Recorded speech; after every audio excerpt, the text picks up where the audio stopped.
పిల్లలు చాలా యాక్టివ్ కదా వాళ్ళు, చిన్నపిల్లలు కాదు వాళ్ళు. ఎందుకు ఈమె చనిపోదాం అంటే సైలెంట్ గా వెళ్తారా ఎవరైనా? అదే చీకట్లో అర్ధరాత్రి సార్. చీకటి ఇదిగా ఎవరికైనా భయం ఉంది, ఉంటుంది. అలా వెళ్ళిపోతారా? అంటే ఆమె వాళ్ళని ఏం చేసి మాయ చేసిందా, లేకపోతే ఏమన్నా చెప్పిందా? చెప్తే కూడా కనీసం మినిమం రియాక్షన్ అయితే ఉంటది. ఆడ విజువల్స్ లో స్టూడెంట్స్ లాగా కొంతమంది పిల్లలు కూడా ఉన్నారు వీళ్ళు ఉమ్. వెళ్తుంటే. ఒక దాదాపు 10 మంది పిల్లలు వాళ్ళు సరదాగా మాట్లాడుకుంటున్నారు అక్కడ. సో అట్లాంటప్పుడు వాళ్ళతో అయినా వీళ్ళు అడిగేవాళ్ళు, చెప్పేవాళ్ళు కదా. వాళ్ళని చూసైనా ఆ, అనిపిస్తుంది కదా అన్న వీళ్ళే.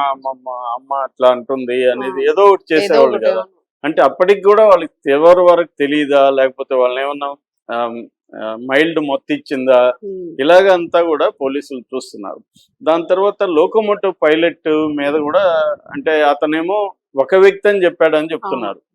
మామూలుగా ముగ్గురు హక్ చేసుకున్నప్పుడు ఆ లైట్ పడుతుంది, ఈమె రెడ్ శారీ కట్టుకుని రెడ్ రెడ్ డ్రెస్. డ్రెస్ ఉంది.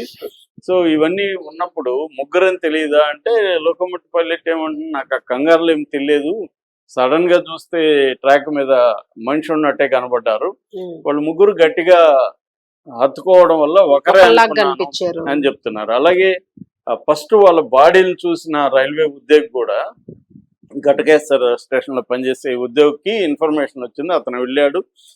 వెళ్ళినప్పుడు దాదాపు 1 o'clock అయింది, 3 కిలోమీటర్లు నడుచుకొని వెళ్లాల్సి వచ్చింది అతను. వెళ్ళినాక చూస్తే బాడీలు పడున్నాయి, కుక్కలు ఉన్నాయి ఫస్ట్ అతనికి లైట్ వెలుగులో కుక్కలు కనబడ్డాయి. ఆ కుక్కలు రౌండ్ అప్ చేస్తున్నాయి, దాంతో కుక్కల్ని తరిమి ఇతను చూసినప్పుడు ఇతను వాళ్ళకి ఫోన్ చేసి చెప్పాడు, సార్ ఇట్లా ఒక మహిళ ఉంది, ఇంకొక పాప ఉంది, ఇంకొక అతను మేల్ పర్సన్ ఉన్నాడు, అతన్ని హస్బెండ్ అనుకున్నారు. అదే అదే అవును, పెద్దగా ఉన్నాడు కదా ఆ, బాబు. అంటే తల అవును. ఇదంతా కూడా డ్యామేజ్ అయిపోయింది, ఉమ్. అందువల్ల ఫేస్ కనబడలే. అవును. బాడీ చూస్తే పెద్ద బాడీ లాగా అనిపించింది వాళ్ళకి. హైట్ ఉన్నాడు కదా. హైట్ ఉన్నాడు. సో మేల్ పర్సన్ అంటే భార్య భర్త కూతురు అనుకుని అనుకున్నారు ఉంటారు. అవును. ఫస్ట్ లో.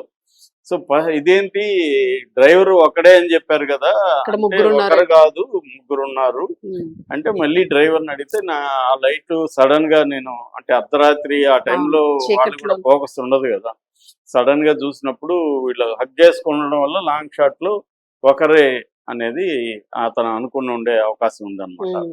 సో ఈ విషయాలంతా కూడా ఇప్పుడు పోలీసులు క్షుణ్ణంగా పరిశీలిస్తున్నారు. ముఖ్యంగా తల్లి, అన్న, భర్త, వీళ్ళు. అవును. వీళ్ళ ముగ్గురు మీద ఫోకస్ చేస్తున్నారు. అంటే అవును. వీళ్ళు నిజమే చెప్తున్నారా, ఆమెకి ఇంకేదైనా సమస్య internal గా. లేవు, దేవత, ఆమె పేరుతోనే ఆస్తులన్నీ ఉంటాయి, అన్ని ఆమె చూసుకుంటది, ఇవన్నీ చెప్తున్నారు.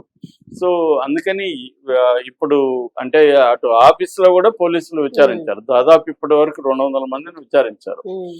సో అందుకని ఎక్కువగా ఫోన్ మీదనే ఫోకస్ చేసి చేస్తున్నారు. ఫోన్ లో కానీ ఎక్కువ విషయాలు రానప్పుడు ట్రెడిషనల్ వేలో పోలీస్ ఇన్వెస్టిగేషన్ ఎలా ఉంటది అంటే, వాళ్ళకి సంబంధించిన క్లోజ్ సర్కిల్ ని గట్టిగా పదే అవును. ఎప్పుడైనా ఏదైనా మళ్ళీ మాట్లాడినట్టు. వీళ్ళకి కొంత ఇన్ఫర్మేషన్ దొరికినాక మళ్ళీ విచారించడం అవును. ఇవి చేస్తారు. ఎందుకంటే చాలా సార్లు దాచాలని కాకపోవచ్చు కానీ వాళ్ళు కొన్ని విషయాలు చెప్పరు. అవును, ఇంకా జరిగింది మొత్తం అయిపోయిందిలే చెప్పి అని, ఇవన్నీ ఇరుక్కోవడం ఎందుకులే ఎందుకని. అని చెప్పరు. అవును. సో అందుకని ఇప్పుడు వాటినంతా చెప్పించే పనిలో పోలీసులు ఉన్నట్టుగా తెలుస్తుంది. ముఖ్యంగా ఈ చివరి కాల్స్ వెళ్ళిన తల్లి అండ్ బ్రదర్, వీళ్ళిద్దరిని ఎక్కువ మాట్లాడుతున్నారు. ఎందుకంటే భర్తకి ఆమె ఫోన్ చేయలేదు. అవును. అవును.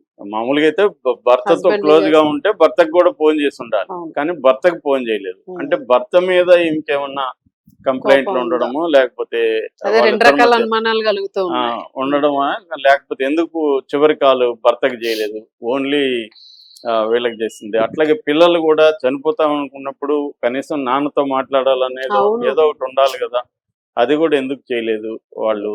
సో ఇవన్నీ అంటే వాళ్ళు చేయాలంటే వాళ్ళ దగ్గర ఫోన్ లేదు, ఆమె దగ్గర ఉంది. సో ఇవన్నీ అనుమానాలు అయితే ఉన్నాయి సార్, పోలీసులు. ఒకవేళ ప్రాపర్టీ ఇష్యూ గొడవలు వాళ్ళ మదర్ కి బ్రదర్ కి చేసి ఉంటే, ప్రాపర్టీ ఇష్యూ అయితే హస్బెండ్ కి కొంత ఐడియా ఉండుండొచ్చు. మరి అదేమైనా డిస్కస్ చేశారో లేదో. అదే ఇప్పుడు హస్బెండ్ మీడియాతో మాట్లాడేటప్పుడు ఇవన్నీ వాళ్ళు మాట్లాడరు, కానీ అవును. పోలీసుల దగ్గర మాట్లాడకపోకుండా కుదరదు అనమాట. వాళ్ళు అన్ని యాంగిల్స్ లో చూస్తారు. సో ఏం జరుగుతుందనేది చూడాలి. రైట్. Thank you sir.